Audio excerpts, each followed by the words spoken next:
Yeah, welcome to our talk. It's a corporate how not to.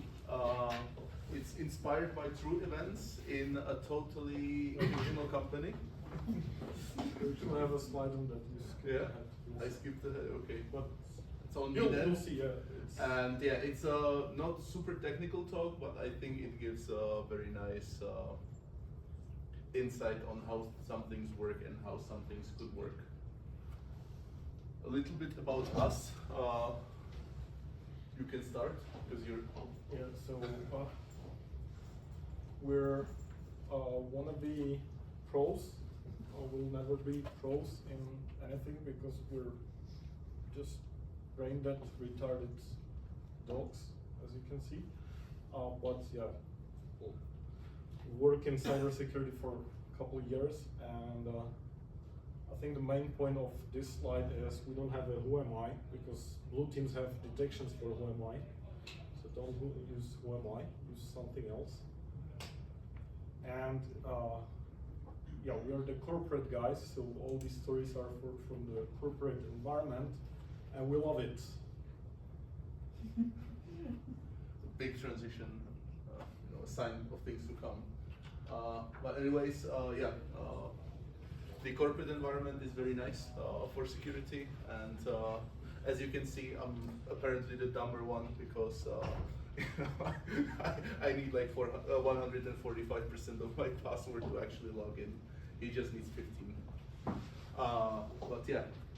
And of course, if you haven't noticed, we're NAFO fellas, so the expansion is of course non-negotiable. So join If you us. don't know what that is, talk to us, please. Yes, but after, yeah. So small disclaimer. That's where it comes. Yeah. So some of the context may be based on real-world experiences. Most of it happened. And it could have been in any organization. Unfortunately, it usually happens to our organization. And last but not least, if you are our colleague from that organization, don't tell everybody what the organization is. So first story that we're gonna look at, I call it the red team story. So the story is very simple. The company contracts a big-time red team firm to perform some, penetration testing / red teaming. They get pwned. So what did they do next year? They contract a big-time red team firm, and they get pwned. What they do next year? They do the same thing, and they get pwned. There's a pattern there, and that is, there's something missing in that story, and that is actually having some sort of objective, and the objective of red teaming should never be the company getting pwned. It should be that the company looks at the thing, how they got pwned, or that they look at the, let's say, threat that basically was used, or the exploits that were used, or whatever was used by the red teamers, and they implement some meaningful change based on that. But unfortunately, what the management does is like, yes, we had a big red teaming, it was amazing, we got pwned. And that they forget about it, right? Because it's time to like... Yeah, so actually the moral of this slide is we never thought we'll have to make a slide about this because it's obvious, right? Well, not so. not to every company. Not so. And if the company is spending, let's say, 100 grand a year to get pwned, and nothing comes of it, it's they could donate it to charity, right? They could do something actually worthwhile with it. So, if you are ever in position, even if you're, I don't know, a red teamer that gets contracted to do this, and you want to be actually helpful to the company, you need to tell them, like, hey guys, this is what we did, and this is something you need to work with. You cannot take this statement, put it in some folder and then never look at it again. You actually need to do something about it. And if you're on the blue side and something like this happens to you, you cannot view the red teamers as some sort of enemy. No, they're showing you where the weakness is, and it's time to, like grab a baseball bat and go to the management like, hey guys, what are we gonna do about this? Because if you don't do that, and if you just sit there, like, yeah, we got pwned, yeah, they got us, it didn't really help anybody. Yeah, so one extra story for this. Completely hypothetical. A red team firm gets couple months for preparation, then couple months for execution of their story, and the blue team got 2 hours of their time to go through all they did and ask questions. I don't know if that's any useful for the company. Yeah, again, so, and again, most of you guys are, let's say, very corporate friendly looking, not like us, already banned from ever being in management. So as you rise through this, the company ranks, and when you become the CISOs, make sure that if you contract a red teaming company to do some sort of red team, that there is also time allocated to actually work with that. And it's not like okay, we pulled you by, see you next year with some new exploits. Because then you're essentially just throwing the money away, and there needs to be clear objective, there needs to be a clear time that the blue team gets to spend with the red teamers to actually go through the steps, see what was done, what could have been done better. It could be very well, the issue on the blue team side. We actually had, it totally didn't happen to us, but the user actually caught a phishing email that was part of a red team, sent it to the spam address, and the guy looking at it uploaded it to VirusTotal and to Joe Sandbox. The email literally said like, hey, we're gonna contact you tomorrow. We're gonna install some new software for you. So he uploads that to Joe Sandbox, and says, oh, there was no virus in it, so it's fine. Mm-hmm.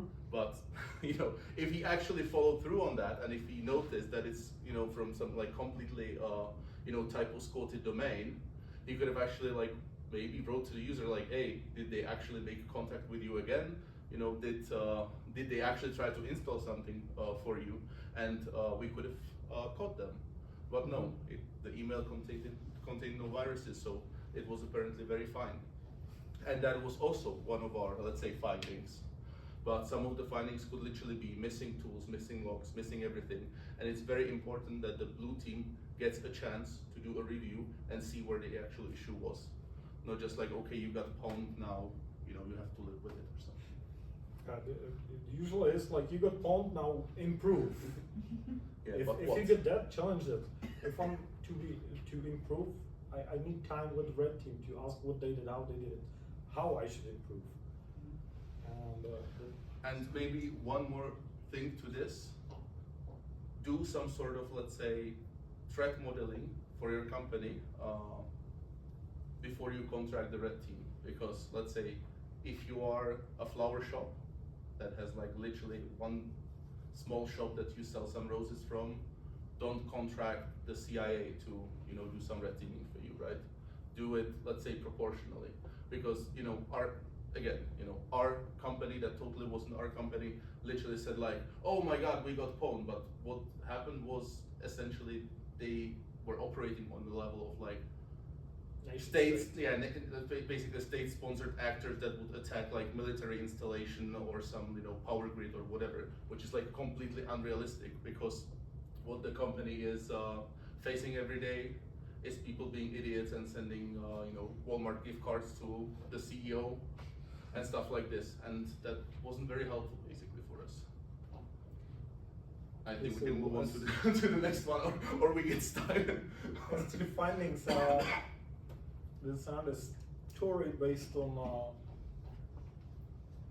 our real experience. We get a lot of findings all over the way, not only from the red teams, but red teams, audits, threat hunts, the users that work with the threats and do the investigations of all the alerts every day.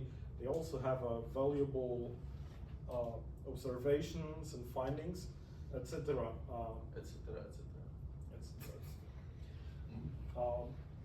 How do you track these findings? We figured out that it's, again, something that should be obvious. You put it somewhere, you track it, you make some action points, and something happens. Not every time. Sometimes it's like, yeah, this is your who's owner of this finding? Who's gonna act on it? Well, it wasn't that easy to realize that this is not so obvious and this doesn't work automagically in the corporate environment. So make a process. How do you register findings and how do you make them traceable? How do you make sure that if your pen test has the same finding as your threat hunt had a year ago, they don't duplicate the findings. They look at it and say, okay, we already have a finding for it. We should maybe just put some more pressure on addressing this. Also make a process on acknowledging who owns the findings and who's the PTA for them. Who it is to make changes or introduce new processes, new measures to address these findings. That's pretty much what I've just said. And also one thing we face a lot in the corporate environment is like, yeah, we're closing the year, we need at least some findings closed. We are closing the findings to have closed findings, but not to address the findings. I think for the managers, okay, their KPIs are findings closed. But if you really want to make the company more secure, you don't care about SLAs or breaches of the SLAs and deadlines. You should tell them this is not fixed.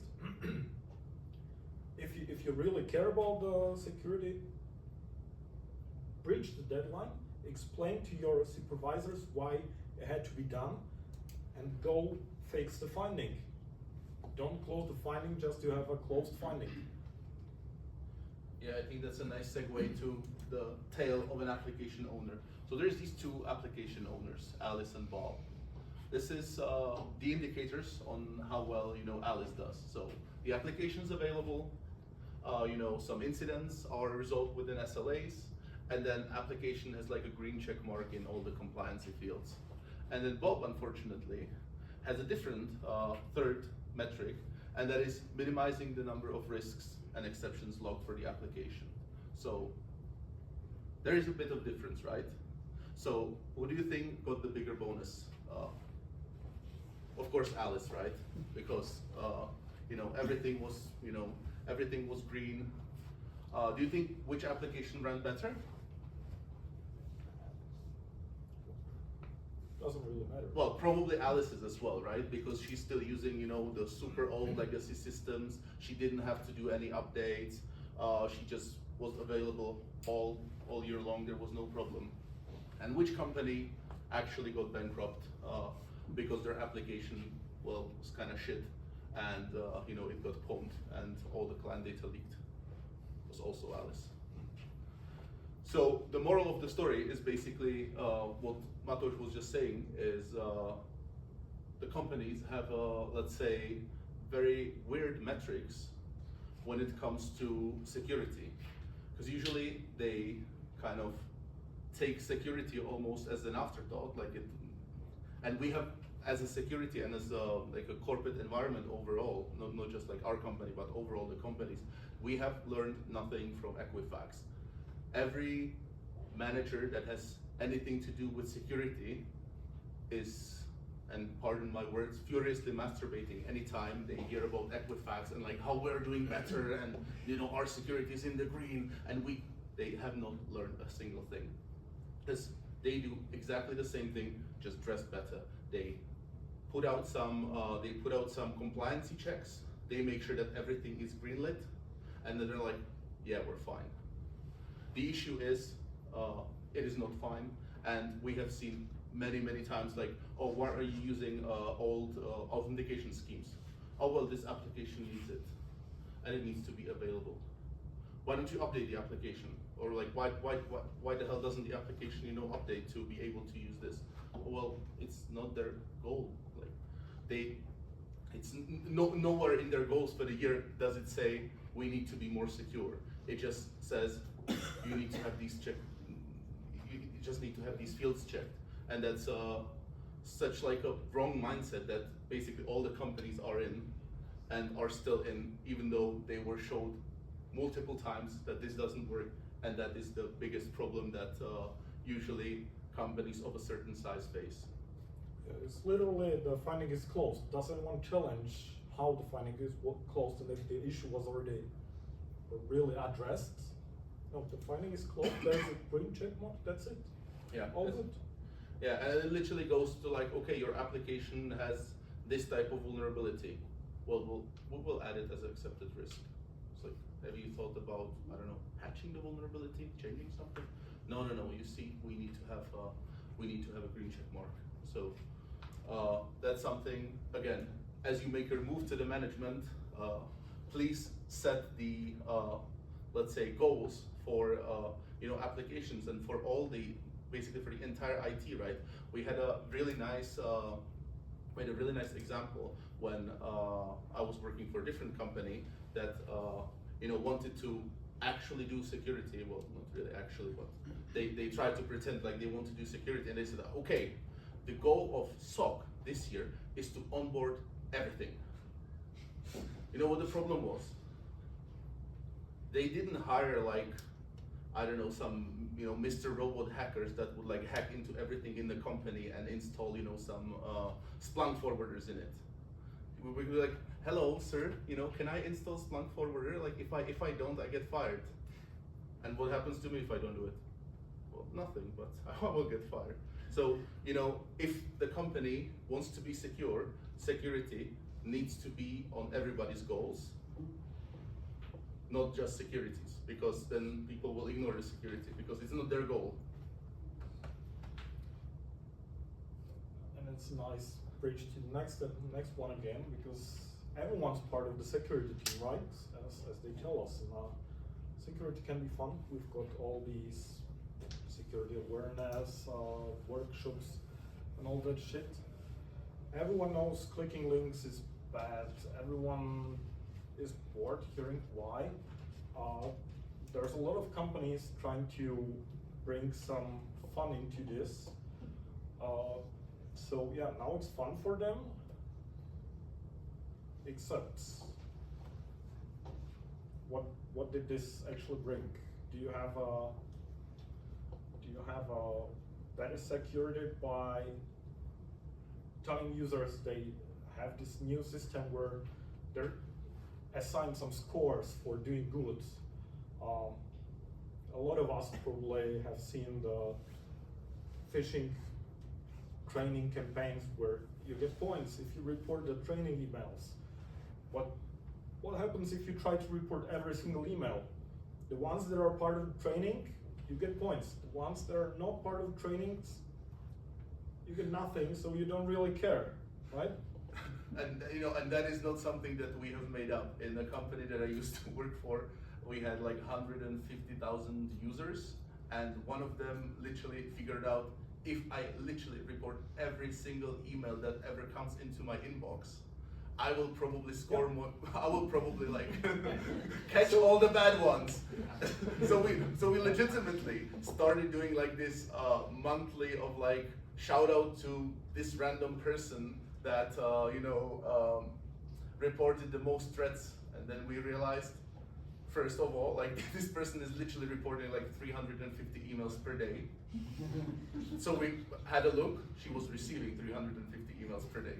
And the second part and we were like, somebody should go tell her to like sign up for a bunch of shit so she could report more.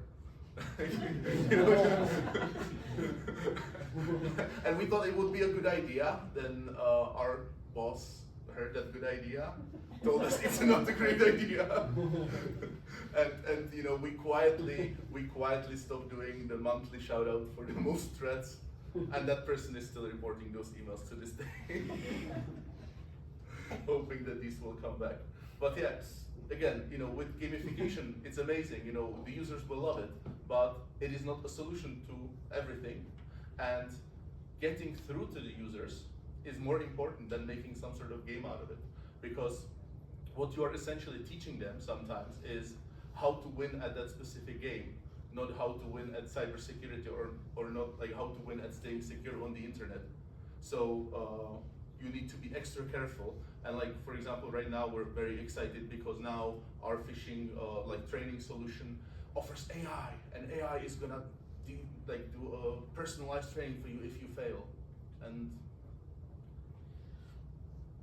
Yeah, but there is even more aspects to this. So this case that Tom just described is not an exception. We had cases where managers were like, "Yeah, my department is doing great. Look at the numbers." We're like, "Okay, everyone in your department reports 100% of the threats. How many false positives do they report?" Well, I don't know. And it turns out we don't have any reporting on that. So if what Tom describes happens all over the company, no one will ever notice, but the analysts that have to go and inspect every reported email to make a decision, is this really a threat or not? yeah, they're And slowly going insane.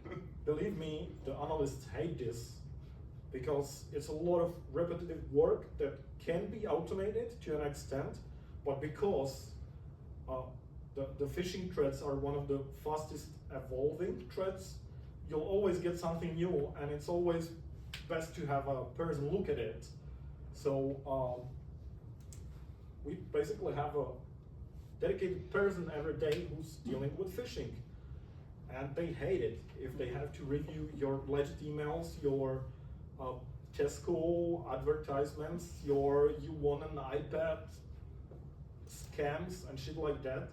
That poses little to no risk to the corporate. So some lessons we tried to draw from this was, yeah, report on the fail rate. When people are reporting shit that shouldn't be reported, make that another statistic. Not only the stuff that they reported correctly, but also the stats, what they reported incorrectly and what's causing unnecessary workloads. Similarly, some people will just click the report button, and if it's a training email that they get this pop-up saying, "Yeah, you did great, it was a training email." If they don't get it, they immediately think, "Okay, it's not a training email, I'm not getting any points, so I don't care." But if that's a real phishing email, the analysts are not getting it to analyze it and take actions and initiate some response. So And it's even worse. We have had people like tell us straight out, like, I knew it was probably a phishing email, but I clicked that button, and I didn't get the pop-up that it was a training email, so I just assumed it was legitimate. So, yeah, close these loopholes. Think about how people might misunderstand these systems, and lastly, just make people understand that the gamification of this is not the primary goal, but it's just you trying to make it easier for them to participate in security.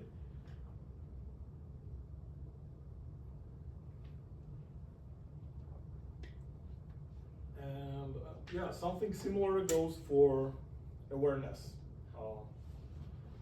Phishing, we've got awareness. Essentially, trainings. basically, any awareness, again, if you're doing any sort of awareness in your company, there needs to be a goal.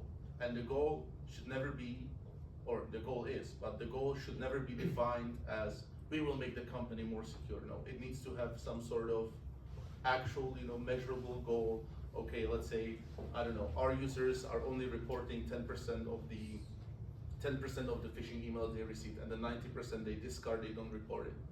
Okay, let's make that 20%, or let's make that 30%, or let's make that 100%, but have some sort of objective, measurable goal of your awareness. Because if you're doing awareness, because, well, now for DORA we need to do awareness, then you're already basically done for. Yeah, so what you usually get is a lot of PowerPoints, a lot of buzzwords, a lot of workshops, quizzes and prizes, and as we mentioned on the previous slide, gamification. So everybody gets prize, everybody gets a workshop, everybody gets something from security. And now the users are aware of what? Or are they really actually? Did they join your workshops because they found it interesting and they found that it's their due diligence to participate in security, or was it just because they can spend an hour sipping their coffee while listening to you talking about security?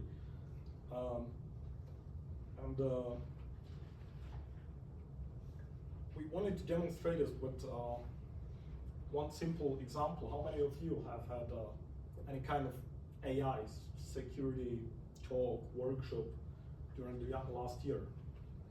At least some, yeah? How many of you had some kind of security 101 workshop? Not so many, right? Not so many. And again, you know, it's again, you need to basically have a goal, and you need to find a way to reach that goal. You know, just doing, okay, we're gonna do this big ton, we're gonna just talk about AI and how secure or unsecure it is and how to behave with AI. It's like, to the average user. Yeah. I mean, it's good to consider that. There's a new vector, there's a completely new ground for attacks and mishaps and all that shit. But do you really care if your user can use the same password all over again that's on the top 5 passwords list and it never expires and it's leaked all over the dark web? And Yeah. you have no MFA?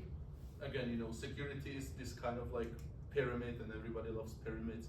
And if you do not have the foundation for the pyramid, you're never getting up. Like, it doesn't matter to teach users about the security of AI when they cannot like use their own eye. Yeah. One other thing is dotting the T's and crossing the I's. That's a very, let's say, personal topic of mine that I always bring up. It used to be called a tale of the management cojones, and that is, have you ever been told, guys, you cannot do X because of GDPR? Have you been told, well, there is a law that prohibits Y? Very often, total BS. Because how many times have you actually challenged that? We had like very nice example. We were told, yeah, we cannot really inspect like you know, health traffic. You know, if anything is going through our proxy and it's tagged as health, we cannot inspect it. There's a law for that. And we're like, show us the law. Well, we can't find it, but it could be there. Like, what do you mean it could be there? Okay, like, so we brought in the company lawyers. We said, okay, tell it to the lawyers. We're like, well, there's a law that we cannot do this. And they're like, we're not aware of any such laws. Why don't you just implement it? Oh, well, actually, you know, we were kind of worried that, you know, some users might complain about their privacy. I'm like, you're still not, let's say, you know, for example, filtering Google, right? So if somebody's going to Google and he's gonna write how to get rid of foot fungus, you know, we're still gonna see it. We're still gonna see that traffic. So him clicking the individual, you know, medical pages on how to get rid of his foot fungus is inconsequential in the end. So what are we playing at? Oh, well, yeah, okay, we will start implementing. So always, like when it comes to this type of answer, always challenge that, like, show me the exact article, show me the exact law. Because more often than not, it's incompetence, laziness, or basically the fear of some sort of confrontation with the users of like, you tell them we're monitoring this. Well, we don't like that. Don't work here then. And it's a very holistic approach, I would say, because it's like, yeah, there is a law for that. Show me. Well, maybe there is not a law for that, but there could be a law for that, and we just don't want to go in the gray area. Well, you're a lawyer, you should know what the law is, and you should tell me what we can and cannot do. So it took us some time to figure out we should challenge these people. They're the SMEs for law, we're the SMEs for security. Let's have a talk. Yeah, and if I learned anything I unfortunately was the subject of being sent to a SANS course that was purely not technical and was just about data privacy. And it was really funny because the guy couldn't even use a computer. It was like, you're on a SANS course and, you know, the guy doesn't know how to use a computer, like not at all. Like he was playing us videos by playing them on his phone into the camera. But what he basically told us, and it's very nice, is usually when it comes to especially data privacy laws, everything is allowed as long as the user knows and sign up on it. If it's, let's say, within some margins of like proportionality. We had like a very nice talk with one of our lawyers, and he was like, yeah, but you know, when you do these forensic examinations, what if you find a folder that says family photos? I'm like, well, I open it and I look what's inside. But what if there's family photos? Like, well, I don't know, like I will not download them to look at them later when I'm alone, but you know, just imagine that like you actually catch, you know, like this movie hacker, and then he just like, right as you know, bust through the door and the SWAT gets him, he renames this folder like family photos. They're like, well, shit, guys, we can't look inside. The evidence is inadmissible. You know, so please make sure if you're ever challenged by legal people, by HR people, you know, for our company that's operated not, or like the headquarters is not in Czech Republic, they are always worried about workers' council and about labor laws, and when it comes to actually talking with the workers' council and saying like, hey, you know, we want to add another line to the code of conduct that says mining cryptocurrency on company assets is not allowed, the labor or the workers' union says, yeah, okay, go ahead, but oh, we didn't know we could do that. We thought you'd be opposed. Again, this ties a bit to the next one, which is policies. Because all these disclaimers that the users sign for, and how the policies are worded, it might be important when it comes to cases where your employee would be willing to go in court and argue in court with you what you could or couldn't have done. So make sure you make your policies as you want them to be. They can either be description of your favorite utopia, like this is how it should look, this is how it should be, and especially the word should and shall is very preferred in these policies in the corporate environment. But the problem is, if it's just like this and you have no technical means to enforce, control, and somehow address violations of these policies, what's it useful for? Or you can have policies that will maybe be not that broad, maybe there will be some gray areas and blind spots, but you'll have a clear definitions of how you handle the situations like this. So which one do you think suits the purpose better? From our perspective and experience, it's better to describe what we see happening and give it some do's and don'ts. Put it on paper, make sure everyone understands why that is, and also implement it in a way that you can control. Because if you make a policy saying your password shouldn't be guessable, well, what the fuck does it mean? My password might not be guessable for this guy, but it might be guessable for some other guy. So that's not really helpful. Well, his password is stable, but and it might sound very hyperbolic, but we've had situations like that where people are like literally like, you should onboard all critical systems. Okay, what's critical systems?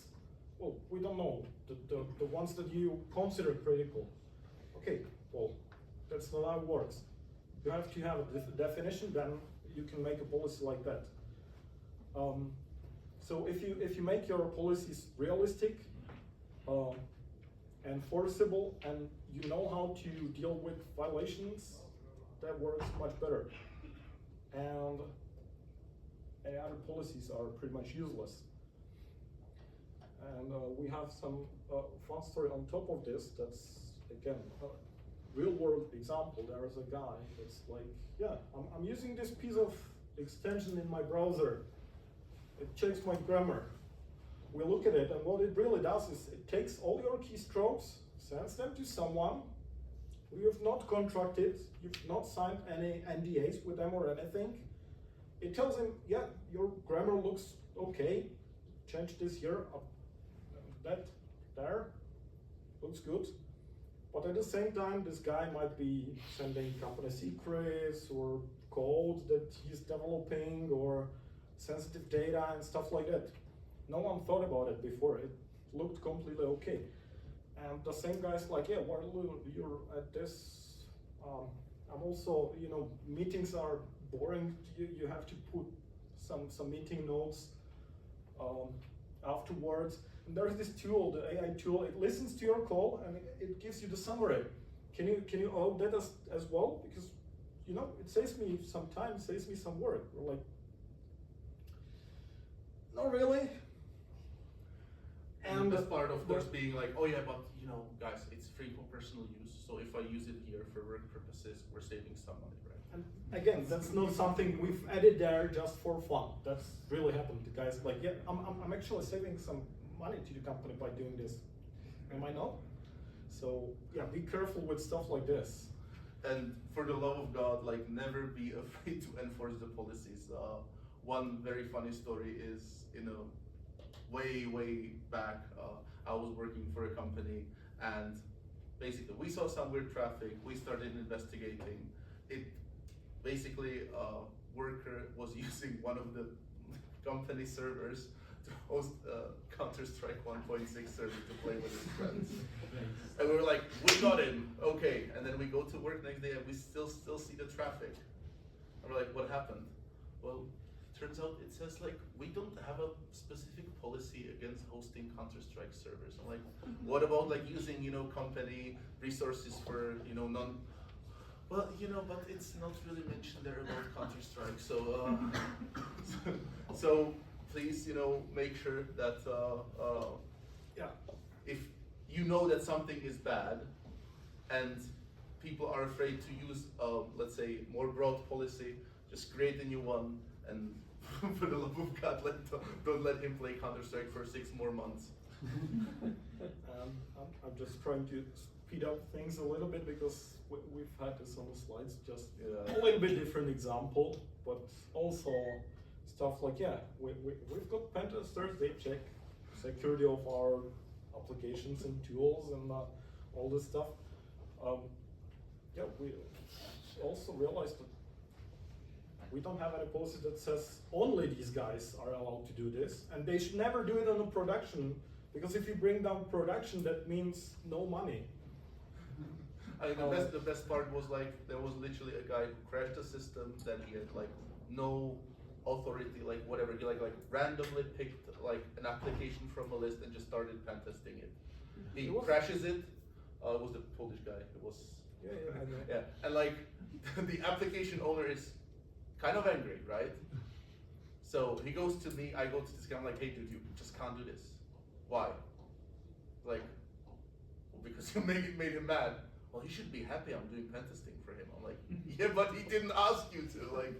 So eventually it turned out in this very simple argument that you shouldn't do this. Well, show me where it's forbidden.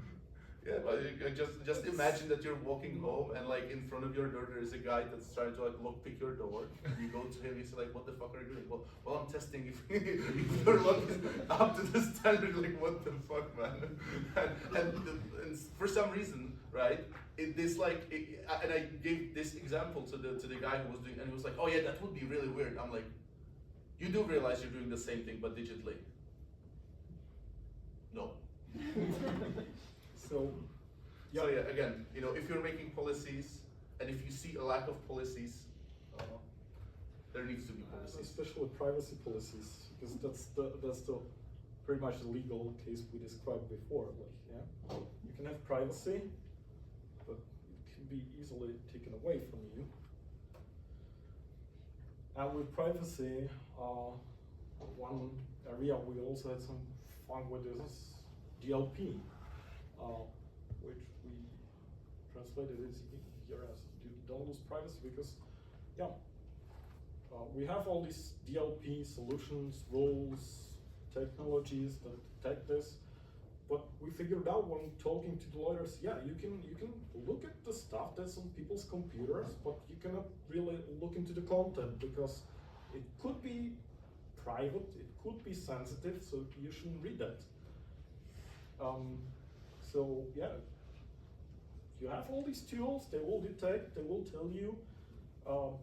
You can have process to address violations, so there's a lot of default rules that will tell you, yeah, this guy tried to send something sensitive, you know, credit card number outside of the company or something else.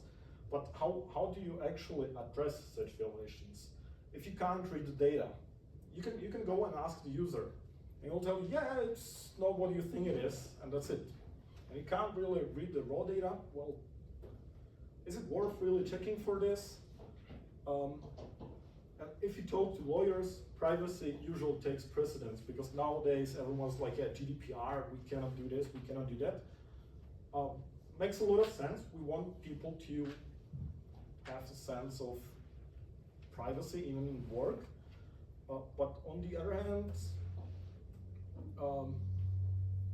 why make incidents of something you cannot really analyze and make decisions on them? You know, If and that is a and again, risk that or goes, not. you know, way back into where we were talking about, you know, those green check marks. Yeah. You know, it's like now, you know, your management looks at DORA and says, oh, we need to have DLP, so they just install DLP and that's it.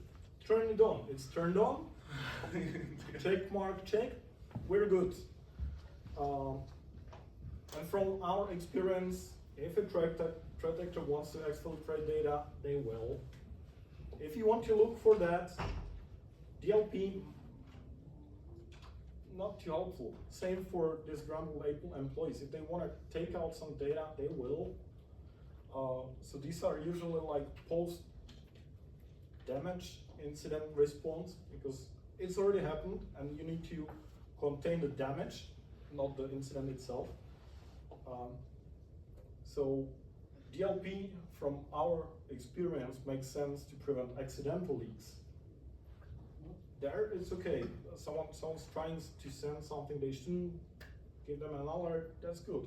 But if you're really trying to address incidents where someone's intentionally trying to get your data out of your network, don't rely on something like this. Give it as an assignment to people who can and who will look at the data and actually make some sense of it. And I think we're in the home stretch. Yeah. So Do you want to skip this one? Or? No, I mean, we can run quickly through some. How bored are you guys? no stories. Not very. Okay. Well, we tried to make the whole presentation a big fun story, but there are some specific ones that we wanted to bring to your attention. So, with the policies and rules, we had this. We call it the work safety, you know, regulations, and Incheck it's BAOZ, right? Yeah. Basically, you knowing what you should and shouldn't do in the office, like, you know, don't try to repair the coffee maker unless you're an authorized technician, stuff like this. So you have to pass all these. You have to upload the certificates one by one because the system is stupid and it doesn't allow you bulk upload. But then you also have to provide physical copies. The same goes for our expense reporting. So you come back from a business trip, you have to do your expense reporting, and then the HR is like, yeah, we also need a physical copy. I'm like, we don't have it.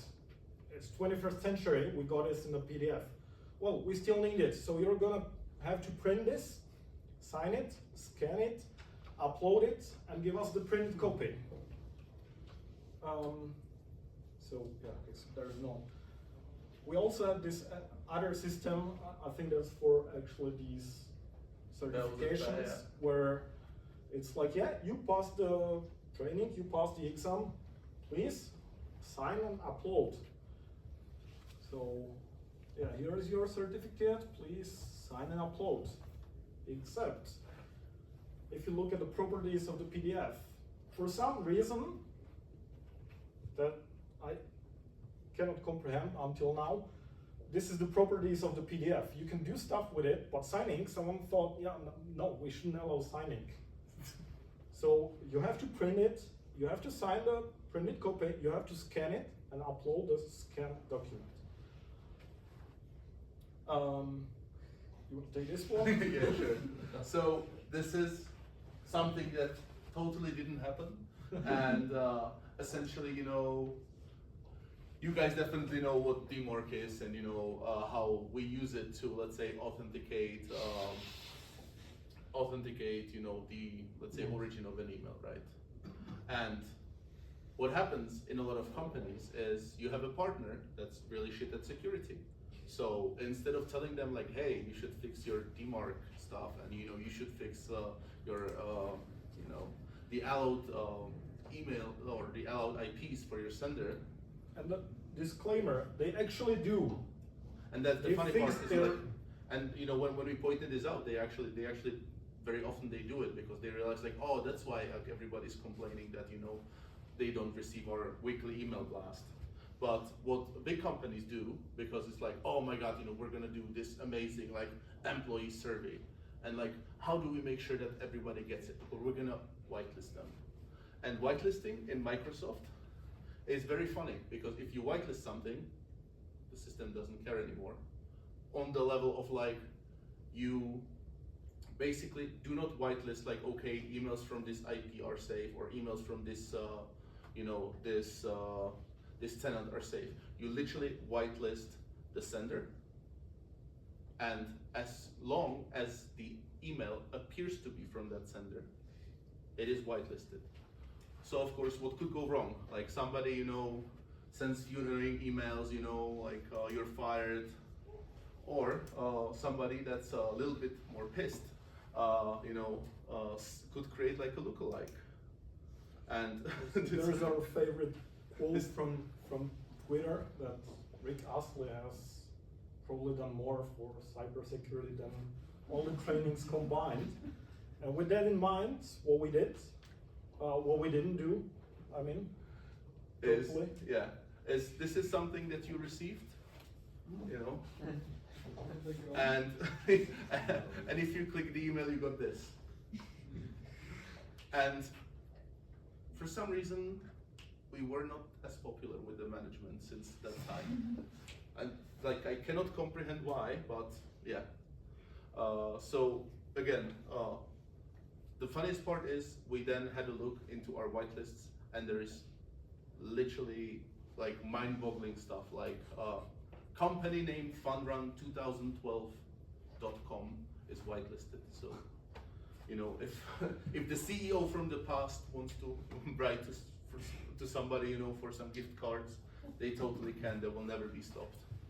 And there was how many? Like 60, 70 emails whitelisted, including like at gmail.com.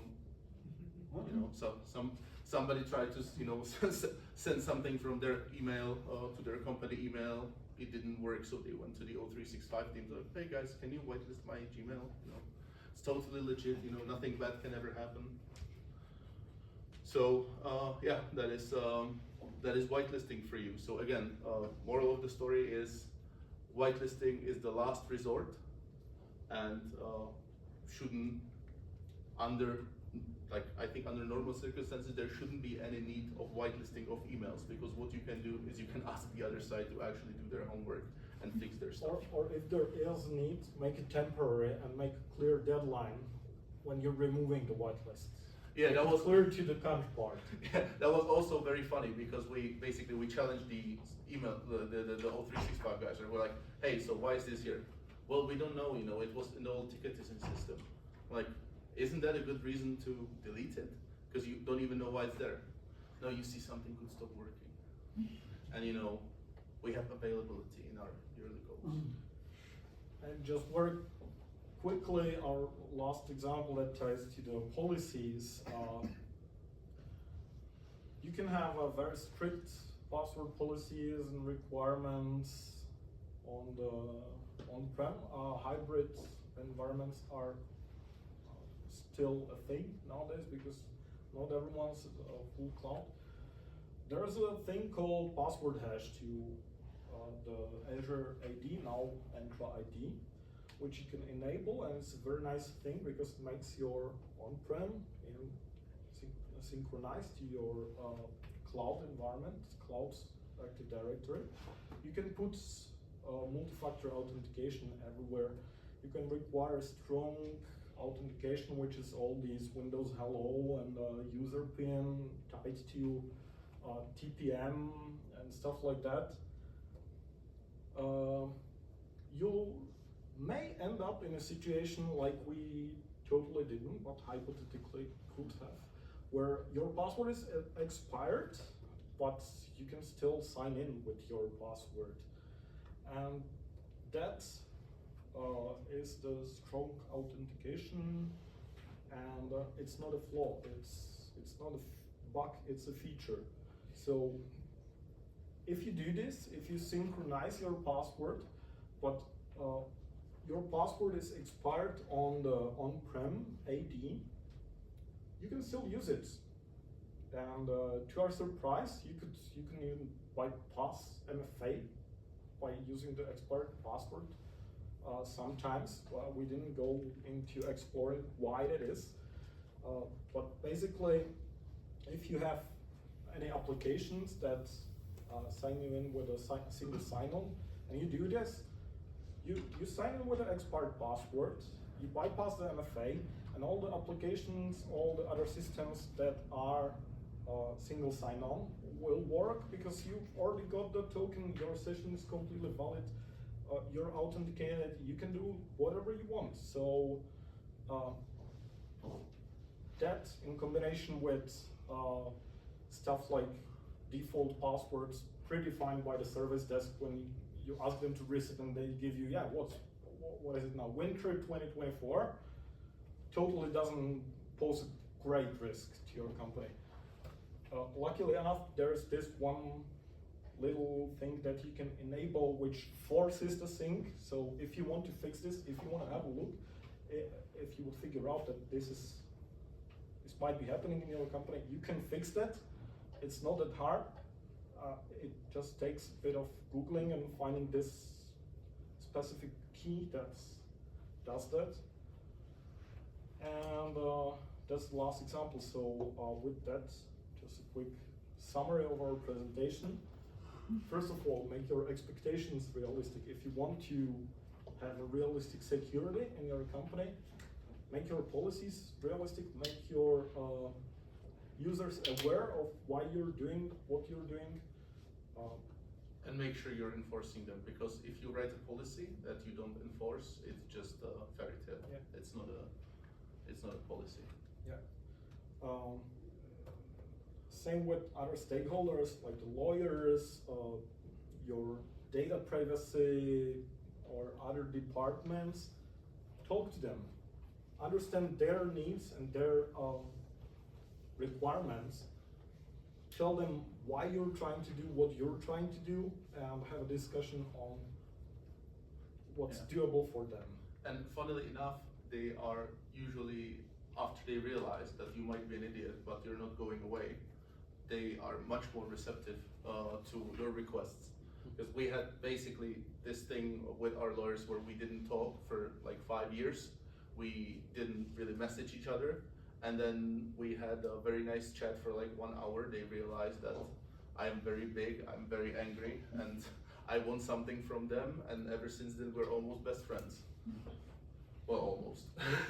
They were all suited and he was wearing shorts, by the way. Yes, and a hoodie that says, "What we love is IT," but the IT was modified to say tits. So they realize they're not winning that fight. And with the end users, all the awareness and gamification, make them understand why you're doing this. Maybe one personal hint from me is also don't try to explain everything on a work environment. If you tell them how to recognize the scams and the phishing emails they're getting to their personal email, maybe they will be even happy that you give them these workshops and that they're not getting scammed out of their savings. So talk to these people as well. ask them their feedback, ask them if they understand why you need their help and their participation. And last but not least, challenge everything, as we said before. Mostly because it's your job.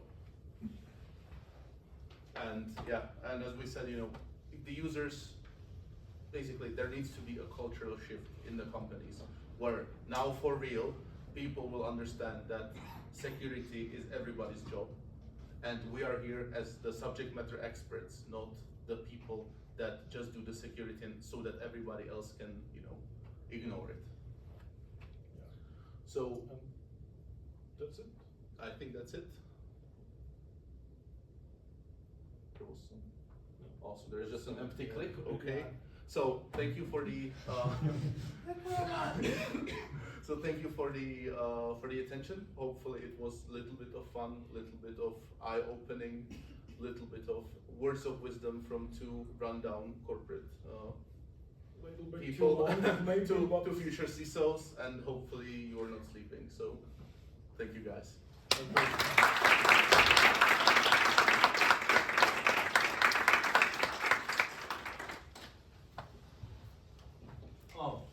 If you went back to the slide with Alice and Bob, the Bob also had a very funny loophole in the policy where you could just remove the incident reporting and he would get the best marks in everything. That's probably true, but on the other hand, if somebody, oh, I'm not broadcasting anymore. Maybe now. yeah, well, everyone remembers this slide. Everyone remembers, right? Maybe. Okay. Hello. No. I'll need to restart it. But yeah, essentially yes. But on the other hand, you never have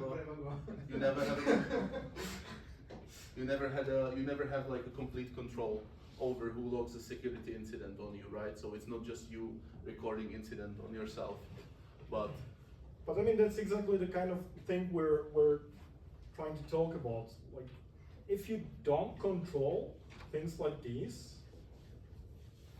well, you have 0 incidents.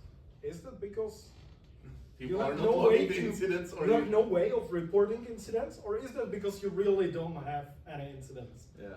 That's the one point. And I mean, again, the big, let's say, like shift is not having green check marks because all your risks are, let's say, registered, but it's having the risks eventually go away. Like I have this application and I have like 17 risks, and like I went down to 15 now, and I'm like slowly chipping away trying to make it better. And then I look at some other applications, they have like 300. And then the next year they're like 310 because they never basically they don't care, right? They're just we registered the risks, it's fine. So that kind of like cultural or thinking change needs to happen on the, let's say, management level, and needs to be passed down, because otherwise you just end up like Alice. I mean, who got a big bonus, so it's not that bad, right? And that's another thing, right? Like let's say you're working for a company, you are a system administrator or you're an application owner, and you're there for 30 years, your application is super unsecure, and then one day the company goes under, you're like, yeah, okay, time to go to early retirement. But what about the other people? Like, that's not just your problem, it should be the management problem. It's like, yeah, we had this application owner and he was really shit, so we had him fired. It's like, no, you should have done that 30 years ago. You should be getting fired as well. Any other questions? What is accidental data leak? Do you have a story or example of it? I mean, very easy story is, I was once accused in a company of, let's say, unethical behavior of unethical behavior towards my colleagues, because, well, I pointed out their mistakes and told them if they don't fix them, I'm gonna get them fired, which was apparently very hostile. And that same day, the head of HR sent an email with all the bonuses for a specific sales team to a guy who had the same name as me.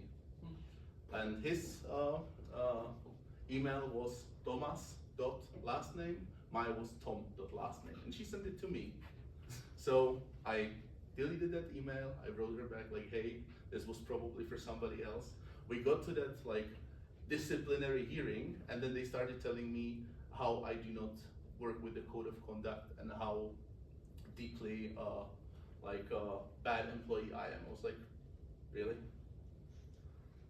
Do you know who you send the things to? Do you know like I could have probably, I don't know, done something with it? Maybe, you know, leak it to a competitor, say like, hey, this is the bonuses that our sales reps get. Maybe it's time to poach them. Oh yeah, you're right.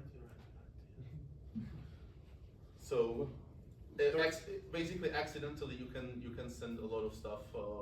Just, you know, adding the wrong attachment, or, you know, having unintended recipients. You know, you want to send it to Bob, and you also send him, you know, pictures from the company, you know, party, and you were sending it to his personal email, and you by accident send it to his personal email instead of his work email. So it's getting outside of the infra. But you can also have stuff like developers committing to their personal repositories that they think are private, but they're not. So you get them, you know, the code has all the internal host names and stuff like that. Even secrets, we've seen passwords and tokens and stuff like that uploaded. They don't realize that this happens, so. Yeah, we literally had like a developer that, you know, something wasn't working, so he took the whole code and posted it on Stack Overflow. There was like tokens in that code, passwords, which server, like which accounts, everything. I mean, you can't blame these guys for like not realizing, because obviously they don't do this on purpose, but it just happens. They want their thing to work, so they go and ask. They just don't realize that at the same time they're giving out information that they shouldn't be. Yeah, unfortunately, like we cannot prosecute for people for being idiots, because mostly because we would all be in jail. Anything else, guys? Do you have stories on how did you make management like you so much? Yeah. So there was this coffee machine, and that coffee machine. We have it in the. Do you have the other presentation? I'm not sure, but there was a coffee machine that, let's say, had the default pin code. Yeah, had the default pin code for administrator. So we went in and we changed the coffees up a little bit, and it was very funny. Even the management laughed, and then they said, "Well, we changed the code and we changed it back, so now you're fucked." And we were like, "That was the wrong way to put it, because we are not, and we're gonna prove it to you." So we went to the actual manufacturer's website, and turns out there's multiple pins, because there's a pin for you as like the user, but there's also a pin for the technician when he comes in to do like the cleaning, because, you know, these big coffee machines, you usually do not buy them, you rent them from somebody. So we went to that, we punched in the new pin, and we made it as it was before they fixed it. And I was having a coffee in the morning, and head of the IT hub comes in, and he's telling somebody, you should have seen it yesterday, you know, the guys made a big funny, and, you know, they replaced all the coffees with like weird pictures. And he touches the coffee machine and the pictures are there. He was so not happy. Did you actually find it? Yeah, I found the presentation, but I can't find the picture. I think it's at the start. It's at the start. Yeah, it should be somewhere here. Yeah, this is it. Yeah, no, it's this one. Yeah. Okay. And the other thing was, we found out, you know, management wanted to be very nice to people, and, you know, if you're, and it's not a bad thing, right? But if you're, let's say, of Indian descent, and you have a very unpronounceable name, they wanted to they wanted to make sure that you know, you are actually able to change your name from Rajakachuchache to Raj. The problem was there was no approval process for this. So one day we woke up. We have the whole presentation on this, so if you have another spare hour, we can go through this. Yeah, so we woke up one day, and that was his name. Like, what the hell, man? Yeah, but another colleague took it to the next level. One of our colleagues put in like this table flip. It's there. Is there? Is It's it there? there, yeah. Yeah. He put this, and that crashed everything because apparently the HR system was not, was not sanitizing inputs.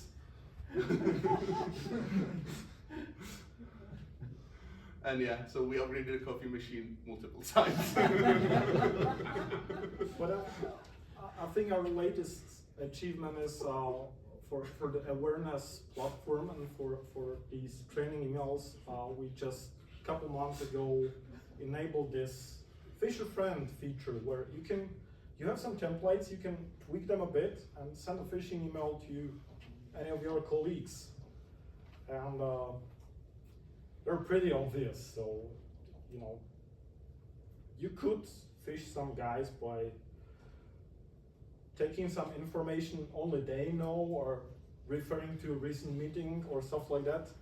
What we did is we started addressing the management board. We got like all of them except one and one assistant, so I think they're not really happy about that, but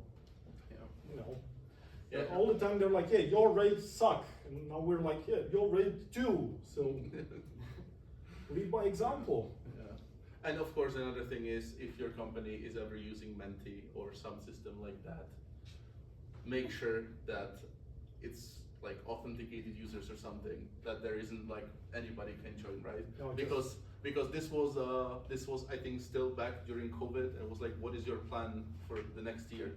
And somehow Ožraci Držku won by a landslide in a company where not everybody speaks Czech. So the head of the Czech unit was called on stand to explain to the whole company what does it mean Ožraci Držku. He was very unhappy. The perpetrators were never found, despite CSERT's best effort.